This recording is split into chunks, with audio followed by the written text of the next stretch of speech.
अस्सलामु अलैकुम वरहमतुल्लाहि वबरकातुहू। मोहतरम भाइयों, बुजुर्गों, दोस्तों, ये हमारा आपके मसाइल और उनके जवाबात का 19वां सबक है। चूँकि आज संडे है और अक्सर मैं संडे को सवालात के जवाबात देता हूँ। चूँकि पिछले चंद हफ्तों से मैं सफ़र में रह रहा था, इस वजह से बहुत सारे सवालात पेंडिंग में थे। और अक्सर तो आजकल मैंने ये अपनी तरतीब बनाया हूँ कि फ़ौरन ही सवाल का जवाब दे देता हूँ ताकि पेंडिंग में ना रहे। लेकिन कुछ अहम ज़रूरी मसाइल ऐसे होते हैं जिनको हम बग़ैर मुताले, बग़ैर स्टडी के उनका जवाब नहीं दे सकते। ऐसे ही सवालात में एक सवाल जो है वो नांदेड़ से, महाराष्ट्र नांदेड़ से मेरे बहुत ही अजीज़ दोस्त शहराजुल हक साहब की तरफ से आया हुआ है। मैं हमारे शहराज भाई का सवाल पढ़ने और उसका जवाब देने से पहले हमारे सुनने वालों को हमारे शहराज भाई के बारे में बता दूं। ये माशाल्लाह मेरे लिए छोटे भाई जैसे हैं, क्योंकि मेरे छोटे भाई जिस ज़माने में नांदेड़ के अंदर मेडिकल की स्टडी कर रहे थे, शहराज भाई वो लोग दोस्त हुआ करते थे। मैं मिलने जाता था तो इनसे भी मुलाकात होती थी। तो माशाल्लाह इनसे भी मुझे एक ऐसी दिली मोहब्बत हो गई, तब से लेके अब तक हमारे ताल्लुकात बाकी है। और अल्हम्दुलिल्लाह ये अपने शहर के अंदर एजुकेशनल लाइन से बड़ी अच्छी खिदमत अंजाम दे रहे हैं। इनका अपना वहाँ पे कंप्यूटर और एजुकेशनल इंस्टीट्यूट है जिसमें इंजीनियरिंग वगैरह के स्टूडेंट्स को ये लोग पढ़ाते हैं। ये हो गए, और इनके बड़े भाई हो गए रियाज भाई, ये दोनों भी मेरे लिए काबिले एहतराम हैं। और ख़ास तौर पे इनके वालिदैन भी, जो माशाल्लाह क्या कहेंगे उसे, तालीम के ही मुक़द्दस पेशे के अंदर थे और वो भी बच्चों को पढ़ाया ही करते थे। अल्लाह उनके वालिदैन को भी जज़ाए खैर अता फ़रमाए और ये पूरे ख़ानदान को अल्लाह तबारक व तआला इसी तरह से समाज की खिदमत के लिए कबूल फ़रमाए। तो हमारे शहराज भाई जो है, उन्होंने मेरे से चंद दिनों पहले और दरमियान में भी एक मरतबा मुझे याद दिहानी के लिए सवाल किया था। बोले मौलाना, ये शेयर मार्केट के अंदर जो लोग ट्रेडिंग करते हैं और उसमें एक फ्यूचर ट्रेडिंग होती है, वो हमारे शरीयत के एतबार से जायज़ है, नाजायज़ है, उसके क्या अहकामात हैं। अभी चूँकि ये मसला ऐसा है शेयर मार्केट का जो ख़ास तौर पे मुताला तलब है, यानी स्टडी उसके लिए बहुत ज़रूरी है, तो वो मेरे जहन में ही था। आज फजर बाद से मैं उसी के मुताले में लगा हुआ था। तो वो पूरे डिटेल्स और तफासिल देखने के बाद में मैं अब आपके सामने अच्छे तरीक़े से कोशिश करूँगा ये समझाने की कि शेयर मार्केट क्या है और उसमें हम लोग किस तरह से ट्रेडिंग कर सकते हैं और किस तरह से नहीं कर सकते हैं।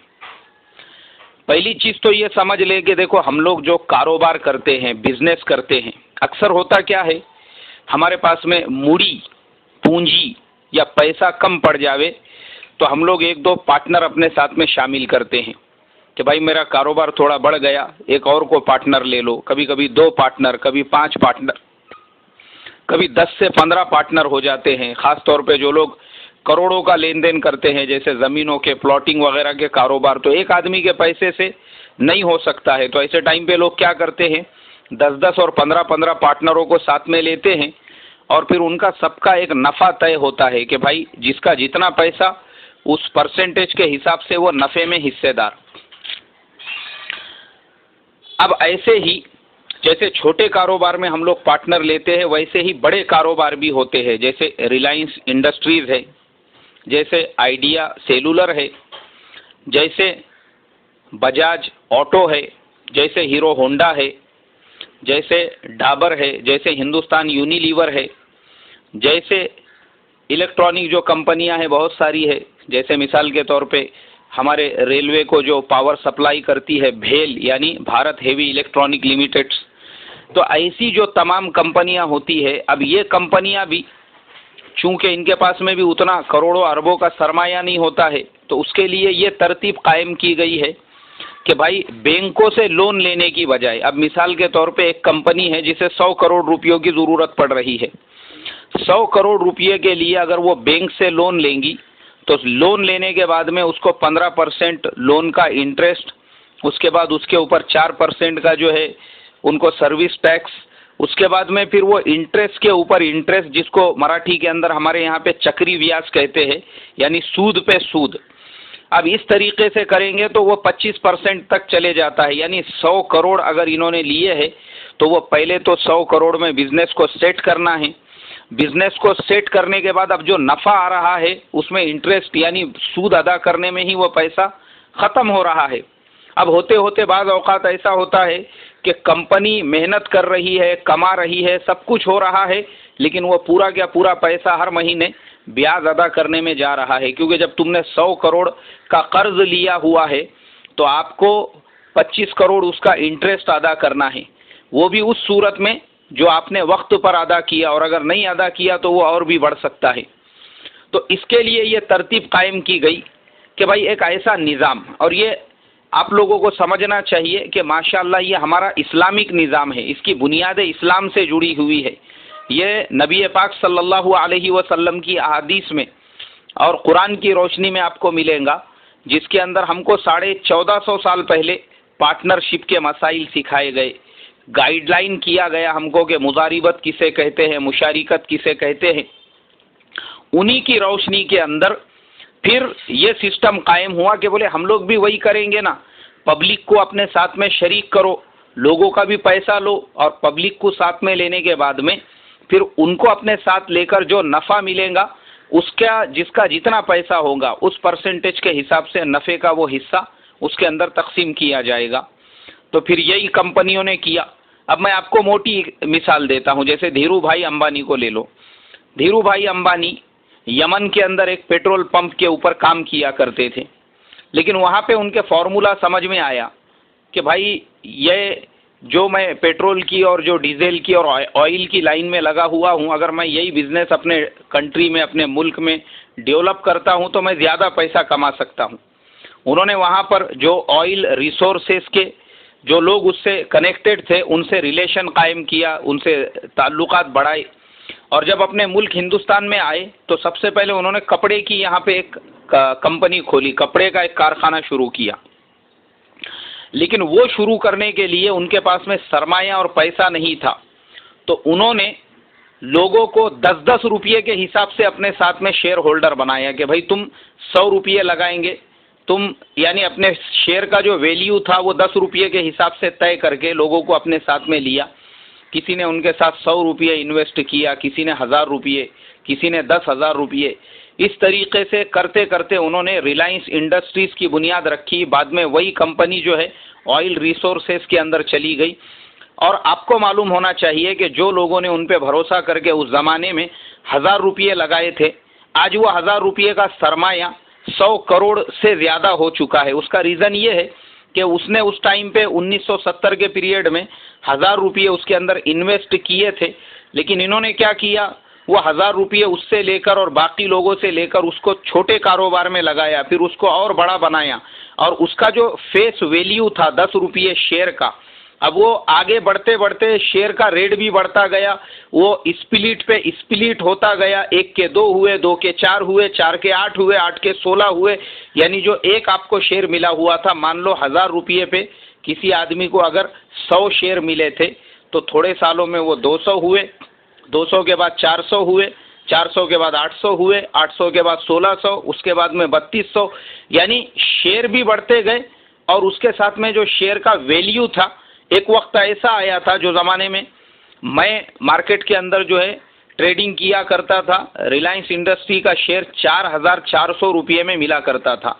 अब आप अंदाज़ा लगाओ कि 4400 रुपये अगर वो 10 रुपये वाले एक शेयर का वैल्यू हुआ, और 70 से लेके अब तक उसके शेयर 100 से बढ़ कर अगर उसके पास आज 10,000 शेयर है और वो एक शेयर अगर 4400 में बिक रहा है, वो अब आपकी जिम्मेदारी, आप ही कैलकुलेशन करो कि वो 10,000 को अगर 4400 से ज़रब देंगे तो उसका वो 1000 का जो पैसा था वो कहाँ से कहाँ पहुँच गया।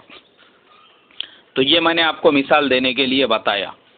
ये तरतीबें कंपनियों ने कायम की कि भाई आम लोगों का पैसा लो, उनको अपने साथ में लेकर चलो, और साथ में लेकर चलने के बाद में उनको भी बिजनेस के अंदर पार्टनर बनाओ। इस तरीके से कंपनियां क्या करती है, अपना आईपीओ निकालती है, लोग उसके अंदर जो है आईपीओ खरीदते हैं। अब बाद में क्या होता है, फिर अभी एक नया तरीका ये निकला कि वो जो कंपनी की हिस्सेदारी थी, लोगों ने उसकी भी खरीदो फरोख्त करना शुरू कर दिए कि भाई मुझे मजबूरी है, कुछ मेरे ऊपर हालात है, या मैं किसी और कारोबार में पैसा लगाना चाहता हूँ, तो लोग वो अपने हिस्सेदारी को बेचने लगे, जिसे शेयर ट्रेडिंग कहा जाने लगा। अब शेयर जो ट्रेडिंग होती है उसकी बहुत सारी किस्में हैं, लेकिन जो मशहूर किस्में हैं मैं वो आपको बताऊंगा। उसमें सबसे पहली जो किस्म है वो ये है कि खुद ही शेयर को रोज़ाना खरीदना और रोज़ाना बेचना, या फिर उसको अपने एतबार से खरीद लेना और उसको फिर जो है अपने पोजीशन में आने के बाद में बेच देना, उसको कहते हैं स्पॉट सेलिंग। स्पॉट सेलिंग किसे कहते हैं? स्पॉट सेलिंग वो होता है, आप बैठे हुए हैं नॉर्मल मार्केट के अंदर, अब आपका 1,00,000 रुपये वहाँ पे अमाउंट है, आपने अपने 1,00,000 रुपये में या 1,00,000 रुपये पे आपने मार्जिन लिया। अब देखो मैं मार्जिन का भी मसला बताता हूँ। जैसे मिसाल के तौर पे हमारे यहाँ पे जो ब्रोकर्स होते हैं वो अपने क्लाइंट्स को मार्जिन देते हैं। मिसाल के तौर पे अगर आपका 1,00,000 है तो उस पर आप 4 गुना ज़्यादा माल खरीद सकते हैं, यानी 1,00,000 आपके जमा है और आप 5,00,000 का माल ले रहे हैं, तो मार्जिन लेना आपके लिए जायज़ है उसी सूरत में कि आपके मार्जिन के ऊपर इंटरेस्ट ना लगे। अगर मार्जिन के ऊपर इंटरेस्ट की नौबत आ रही है तो वो सूरत आपके लिए नाजायज़ होंगी, जो भी इंटरेस्ट उसके ऊपर लगेगा। तो मार्जिन में काम कर सकते, लेकिन मार्जिन में काम करना उसी वक्त आपके लिए जायज़ है जब तक कि आपके मार्जिन पे इंटरेस्ट ना लगे।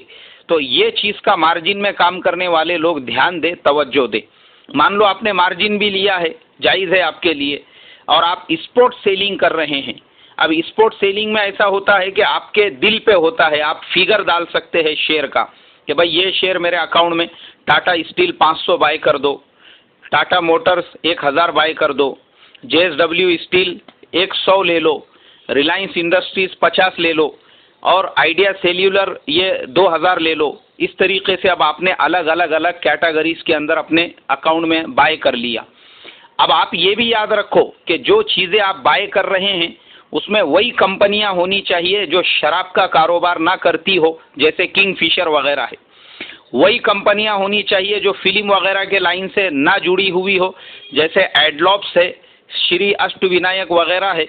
वही कंपनियां हो जो उसके अंदर हराम के, सूद के जो कारोबार है, बैंकिंग वगैरह है, जैसे मिसाल के तौर पे वो पूरा बैंकिंग का सेक्टर आ गया उसके अंदर। वो कंपनियां हो जो सट्टे का, होटलों वगैरह के कारोबार, क्योंकि होटलों में अक्सर कैसीनो भी होते हैं और शराब भी परोसी जाती है, तो उनके शेयर से भी हमने बचना चाहिए। कैपिटल गुड्स है, रियल इंडस्ट्रीज है, और रियलिटी इंडस्ट्रीज है, और बाकी जो अदर उसके अंदर है, क्या कहेंगे उसे, मोटर वगैरह की जो कंपनियां होती है। तो इस तरह से ऑटो सेक्टर है, ये तमाम सेक्टर्स में आप पैसा लगा सकते हैं।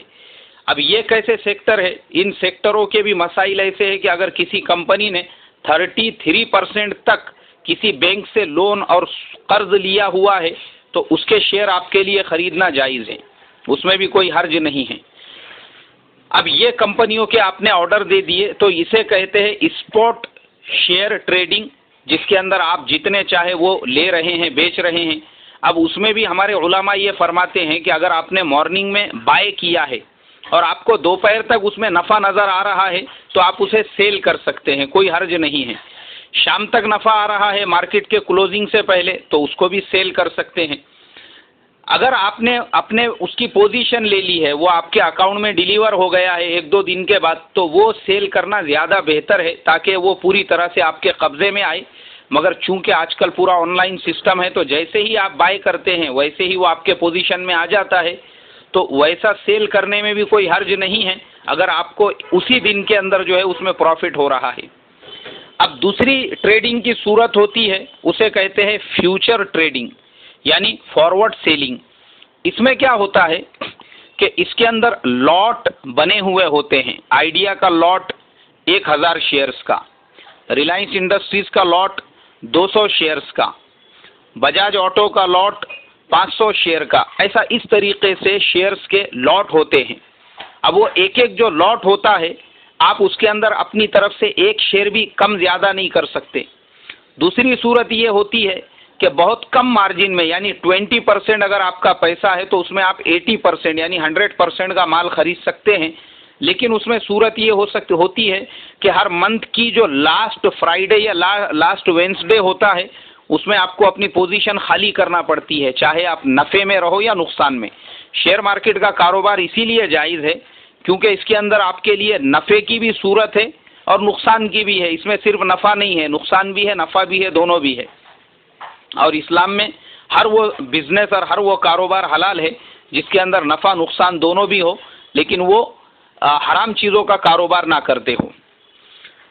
फ्यूचर ट्रेडिंग में क्या होता है, इसके अंदर सूरत ये होती है कि आपके ऊपर यानी तमाम शराइतें फिक्स होती है, शुरूत होती है इसके अंदर कि आपको उतना ही लेना है और वो डेट पे आपको अपनी पोजीशन खाली करना है, चाहे आप नफ़े में रहो नुकसान में रहो, उससे उनको कुछ लेना देना नहीं। और उसकी सूरत ये होती है आप चाहे लॉस में हो या प्रॉफिट में हो, वो डेट और वो टाइम आते ही मार्केट क्लोज होने से पहले पहले ऑटोमेटिकली आपकी पोजीशन खाली हो जाती है।